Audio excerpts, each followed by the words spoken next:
यह वह स्थान है जहां भारत वंश के शासक राजा धृतराष्ट्र ने राज किया था और यहाँ दो पक्ष रहते थे, एक पांडव और दूसरे कौरव। तो चलिए हम उस दिन की ओर बढ़ते हैं जब पांडव और कौरव अपने अस्त्र बल युद्ध प्रशिक्षण के स्नातक हुए थे। यहाँ महाराज युधिष्ठिर आते हैं।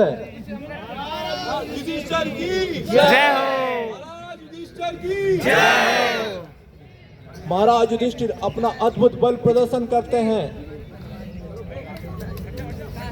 महाराज युधिष्ठिर की जय। महाराज युधिष्ठिर की जय। फिर दो भीम और दुर्योधन के बीच एक दिलचस्प लड़ाई हुई।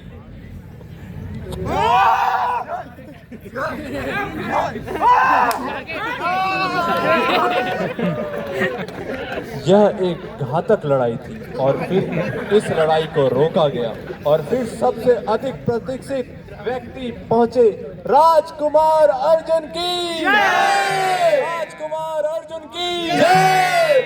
सभी अपने श्रेष्ठ से आशीर्वाद प्राप्त करने के बाद उन्होंने अपना प्रतिभा प्रदर्शित की, जो तीरंदाजी की कला थी।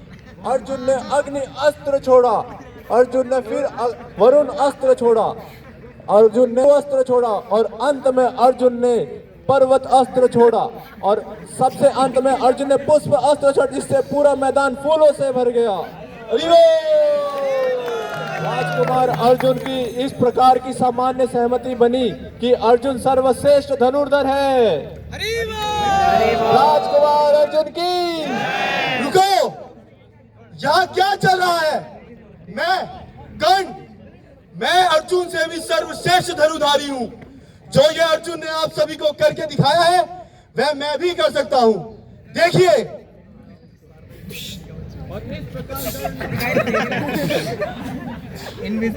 हे अर्जुन, मैं योद्धाओं का श्रेष्ठ अर्जुन हूँ।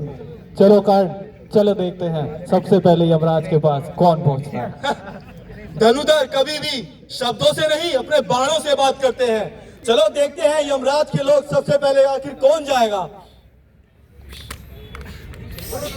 रुको, ये क्या हो रहा है तुम दोनों के बीच? खुद को देखो, एक दूसरे को मार डालोगे। ये राजकुमार अर्जुन है कर्ण, तुम एक साहसी योद्धा हो, लेकिन अर्जुन एक साहसी वंश है। तुम किस साहसी वंश से हो? अपना परिचय दो।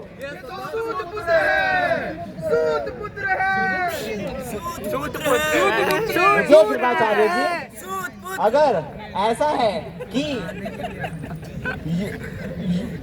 एक योद्धा शाही वंश से ही होना चाहिए, तो मैं कर्ण को इस जल को साक्षी मान के कर्ण को अंगराज घोषित करता हूँ।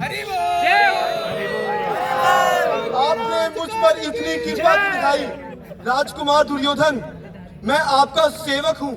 मैं आपकी जिंदगी भर सेवा करूंगा। आप मेरे स्वामी हैं। नहीं कर्ण, उठो। तुम मेरे सेवक नहीं, तुम मेरे मित्र हो। मित्र? आज मुझे किसी ने पूरी जिंदगी में पहली बार मित्र कहा है। जहां पूरी सभा में लोग मुझ पर लांछन लगा रहे थे, मेरी बेइज्जती कर रहे थे, वहां उन सभी में सिर्फ आप एक ऐसे व्यक्ति थे जिन्होंने मुझे अपनाया और अंगराज जैसी एक पद्धति प्रदान में की। मैं आपका बहुत बड़ा आभार हूं। आपने जो मुझ पर किया है मैं अपनी जिंदगी में कभी भूल नहीं पाऊंगा। आपके लिए तो मैं अपनी जान भी कुर्बान कर सकता हूं।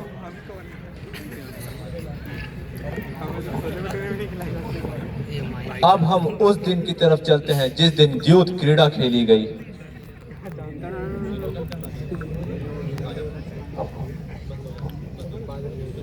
मेरे प्रिय मित्र कर्ण, अब हमें पांडवों को हराने के लिए रणनीति बनानी पड़ेगी। यहाँ पे युधिष्ठिर, जो कि धर्म में बंद है, और नकुल सहदेव तो बच्चे हैं, और भीम को मैं संभाल लूंगा। परंतु अर्जुन को संभालने के लिए मेरे को किसी की आवश्यकता है। तो क्या तुम अर्जुन को संभाल पाओगे? राजकुमार दुर्योधन, प्रिय मित्र, आपने मुझ पर इतना विश्वास किया, मैं इसीलिए आपके शरण में हूँ। आप चाहे आप किसी को भी हराएं, इस अर्जुन को क्या ही है। ये अर्जुन को तो मैं अपने एक दो बाण से परास्त कर सकता हूँ। आप मुझे बस एक मौका तो दीजिए। और इस प्रकार कर्ण केवल दुर्योधन को प्रसन्न करने के लिए सभी दुष्ट योजनाओं का हिस्सा बन गया। अब हम उस जुआ प्रतियोगिता के प्रकार पर चलते हैं, जहां मामा शकुनी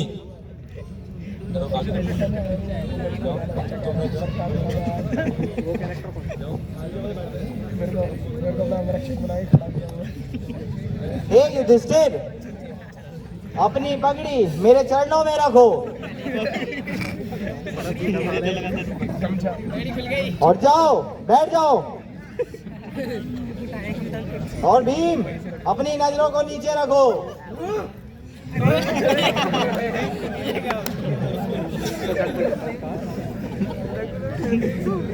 महाराज, प्रिय मित्र, आपने इन पांडवों को तो हरा दिया है, परंतु अभी भी इनकी एक संपत्ति बाकी है, जिसको हमें पूरे समाज के सामने बेइज्जत करना है। वह संपत्ति है द्रौपदी। आप अपने सैनिकों को, आप दुशासन को आज्ञा दीजिए कि वो द्रौपदी को घसीट कर इस सभा में लाए और इन सबके सामने हम उसका वस्त्रहीन करेंगे। इस प्रकार दुशासन को बुलाया गया और बुराई की सीमा में रही। इस प्रकार हमने देखा कि कैसे कर्ण ने दुर्योधन को पक्ष में खड़े होकर पांडवों के खिलाफ दुष्ट योजना बनाई। की ओर चलते हैं, जब कर्ण गंगा पूजा कर रहे थे।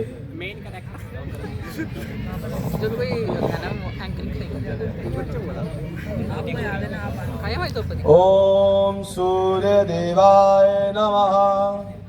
ओम सूर्य देवाय नमः। हे कर्ण, ओम। माता कुंती, आप यहाँ पे क्या कर रही हैं?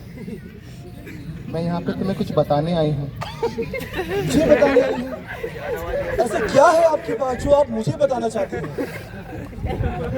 मैं तुम्हें यह बताने आई हूँ कि तुम मेरे पुत्र हो। क्या? मैं, और वो भी आपका पुत्र? ये आप क्या कह रही हैं? मैं तो राधा का पुत्र हूँ ना। क्या ये सच बात है कि मैं आपका पुत्र हूँ? कह दो कि ये झूठ है। नहीं, ये सत्य है। आपका कहने का मतलब ये है कि वह 5 पांडव जो मेरे घनिष्ठ शत्रु है, वह मेरे भाई है, और वह सबसे बड़ा शत्रु अर्जुन, क्या वह भी मेरा भाई है? आपका कहने का तात्पर्य यही है माते? हाँ, तो आप अब यहाँ पर क्यों आई हैं? क्या आप मुझे सिर्फ यही बताने तो नहीं आई होंगी? कृपया करके आप मुझे पूरी बात बताएं। तुमसे अपने 5 पुत्रों की जान की भीख मांगने आई हूँ।